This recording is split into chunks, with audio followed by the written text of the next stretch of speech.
আপনি যখন একটা শো নিয়ে ভীষণ এক্সাইটেড, তার প্রিভিয়াস সিজনগুলো আপনাকে ভীষণভাবে ইমপ্রেস করেছে এবং শোটা এতটা বড়, আপনি দেখে যাচ্ছেন বাট আপনাকে এঙ্গেজই করতে পারছে না, তো কতটা যে হতাশা হয় সেটা আমি আবারও আজকে টের পেয়েছি।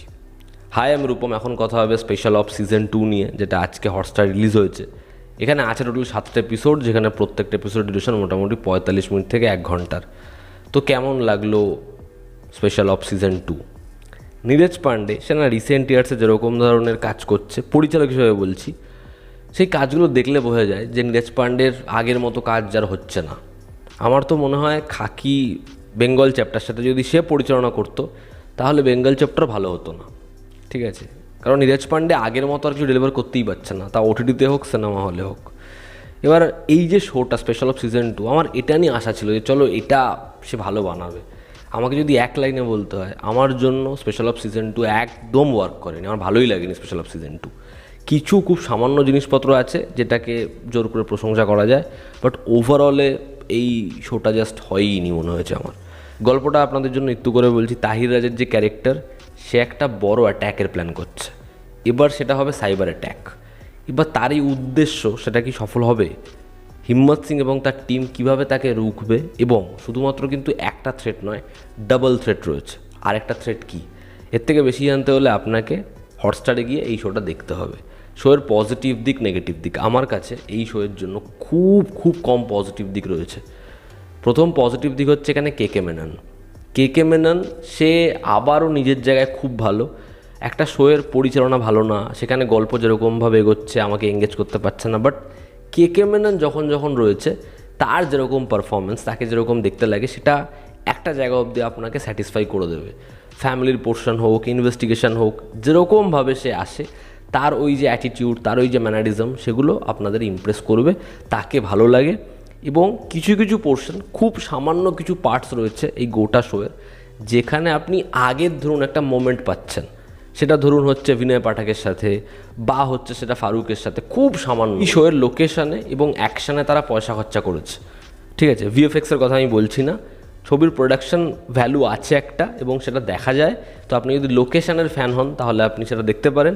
এবং অ্যাকশন কোরিওগ্রাফি সেটা বেটার, বাট স্টেজিং সেটা ভালো লাগে না, এবং খুব অপ্রয়োজনীয়ভাবে অ্যাকশানটা আসে। তো আমি সেটাকে খুব প্রেজ করতে পারবো এমন নয়। তো এই ছিল আমার জন্য পজিটিভ দিক স্পেশাল অফ সিজন 2 এর। এবার যদি সিরিজের অনেক অনেক নেগেটিভ দিক বলি, প্রথম নেগেটিভ দিক হচ্ছে এখানে টিমের কোঅর্ডিনেশন, সেটা শোতে নেই, জাস্ট নেই। আগের বার কী ছিল, এই যে টিমটা, সেটা কীরকমভাবে অ্যাসেম্বল হলো, এরা প্রত্যেকে কীরকমভাবে কাজ করছে, প্রত্যেকের হাই লো রয়েছে। এবং সেখানে ফারুক, সে কতটা ইম্পর্ট্যান্ট একটা ক্যারেক্টার, আপনি শোটা দেখবেন ফারুক নেই, জাস্ট নেই এখানে। এবং শুধু কিন্তু এমন নয় যে ঠিক আছে ফারুকের ক্যারেক্টারটা নেই, অন্য কেউ মিশনটা করছে, এমন নয়। প্রত্যেককে খুব খাপছাড়াভাবে আনা হয়েছে এবং খুব অদ্ভুতভাবে সেই চরিত্রগুলো গোটা শো থেকে গায়েব হয়ে গেছে। মানে এখানে বিনয় পাঠকের যে ক্যারেক্টার, আপনি ভাবতে পারবেন না এখানে তার কোনো ভূমিকাই নেই, খুব খুব সামান্য। এখানে প্রকাশ রাজের যে প্লটটা, সেই সাবপ্লটটা এতটা বেকার, আপনার মনে হবে যে এই সাবপ্লটটা কিছু হতে পারে এবং এটাই হয়তো সবথেকে বেশি ইন্ট্রিগিং হবে, এটাই হয়তো সবথেকে বেশি মজা দেবে, বাট সেটাও মানে যাচ্ছে তাই অবস্থায় রয়েছে, সেটা পোষাবেই না আপনার। এখানে একটা ক্যারেক্টার রয়েছে অভয় নামের, সেই চরিত্রটা যখন আসে মস্তি লাগে। এবার সেই চরিত্রটাকে যেরকমভাবে গুলি খাইয়ে এলিমিনেট করে পরবর্তী সময় মানে জাস্ট হলোই না। এখানে প্রত্যেকটা ক্যারেক্টার খুব বাজেভাবে লেখা হয়েছে এবং কাউকে স্পেস দেওয়া হয়নি, এই টিমটা জাস্ট দাঁড়ায়নি। ওরা যে মিশনগুলো পার করছে বা একটা শেষে খুব বড় কিছু দেখাবে, নীরজ পান্ডে প্ল্যান করেছে। আপনারা খালি সেটা দেখবেন, আপনাদের মনে হবে কি স্কিপ করে দেখলাম, মানে কোনো হার্ডেলস ফিলই হলো না, ওই যে ফেস অফ, ওই যে চাপ, ওটা ফিলই হলো না। এবং শোটা এতটাই খাপছাড়াভাবে আছে, মানে ধরুন একটা জায়গায় ফারুক চলে গেছে, এবার সেখানে এমন একটা জিনিস ছিল যেটা ট্র্যাপ একটা, এবার সেই ট্র্যাপটা আপনি শুনবেন, কিন্তু ওখান থেকে ওর যে এসকেপটা, সেটা তো কোথাও একটা গিয়ে অডিয়েন্সকে দেখাতে হবে, অডিয়েন্সকে ফিল করাতে হবে, নেই। গোটা সিরিজে এরকম হাজারখানা প্রশ্ন আছে যে আপনার মনে হবে যে ও ওই শিপের মধ্যে গেলেও কেন, এতজনকে কেলিয়ে ধরা পড়লো কেন, গুলি খেলো কেন, মানে হাজারখানা প্রশ্ন, কেন কেন কেন, সেগুলোর কোনো উত্তর আপনি পাবেন না। যেহেতু এত ক্যারেক্টার্স হয়ে গেছে এবং সেটাকে প্রপারলি লেখা হয়নি, প্রপারলি ডিস্ট্রিবিউট করা হয়নি, বারবার আপনার মনে হবে জিনিসটা ওভারল্যাপ হচ্ছে, মানে একটা লাইন চলতে চলতে আরেকটা লাইন চলে আসছে, আরেকটা লাইন চলতে চলতে আরেকটা লাইন চলে আসছে, বারবার সেটা আসতে না খুব বিরক্তি লাগে। মানে এখানে ফ্যামিলির যে পোর্শনটা, আমার মনে হয় এরা ফ্যামিলি ম্যান দেখেছে এবং মনে হয়েছে যে আমরা এবার একটু অন্য কিছু ট্রাই করি। এবার যেটা করতে গেছে ওটা হয়নি, একদমই হয়নি, একদম ঝুল অ্যান্টাগনিস্ট। দেখুন, তাহির রাজ পারফর্মার হিসেবে কিন্তু খারাপ নয়, সে কিন্তু ভালো পারফর্মার, বাট সমস্যা হচ্ছে যে চরিত্রটা তাকে দিয়েছে সেই চরিত্রটা তাকে স্যুটই করেনি, মানে একদম মানায়নি। আগের বার কী ছিল, মানে আমি যদি 1.5ও ধরি, সেখানে আদিল খান মানে তার না একটা মজা ছিল, একটা মেজাজ ছিল।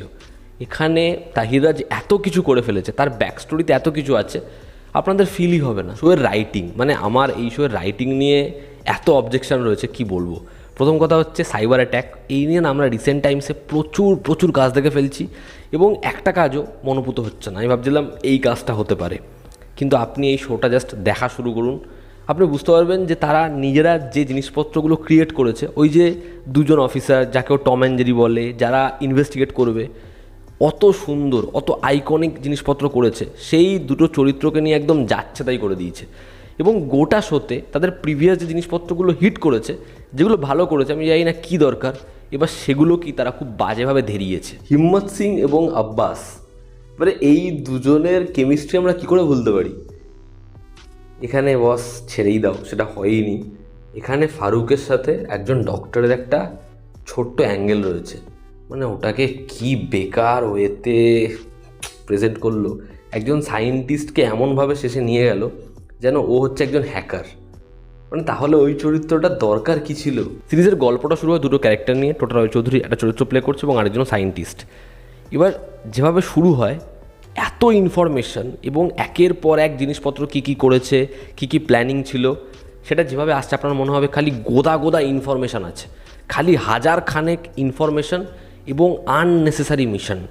মানে সেখানে অ্যাকশন হয়ে গেল, ওটা ঝট করে কিছু দেখিয়ে দিল, কিন্তু আপনার মনে হবে এটা যদি না দেখাতো তাহলে সমস্যাটা কী হতো।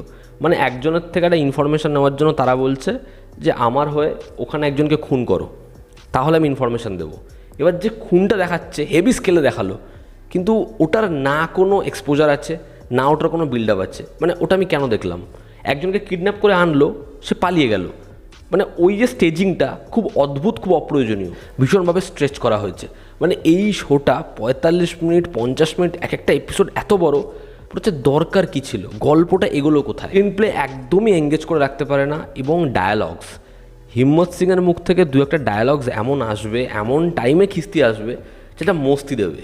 এখানে ডায়ালগসে ওই মজাটাই নেই। এবং নীরজ পান্ডের রাইটিংয়ে একটা সবথেকে বড় সমস্যা হচ্ছে, সে না নিজের যে ট্রুপসগুলো, যেগুলো ধরুন 5 বছর আগে 6 বছর আগে সে ইউজ করে ফেলেছে, সেই ট্রুপসগুলো ব্যবহার করতে গিয়ে বারবার ধ্যারাচ্ছে তার সিরিজ, সিনেমা, প্রত্যেকটা জায়গাতে। ওভারঅল স্পেশাল অফ সিজন 2 আমার জন্য একদম জমেনি, আমার ভালোই লাগেনি।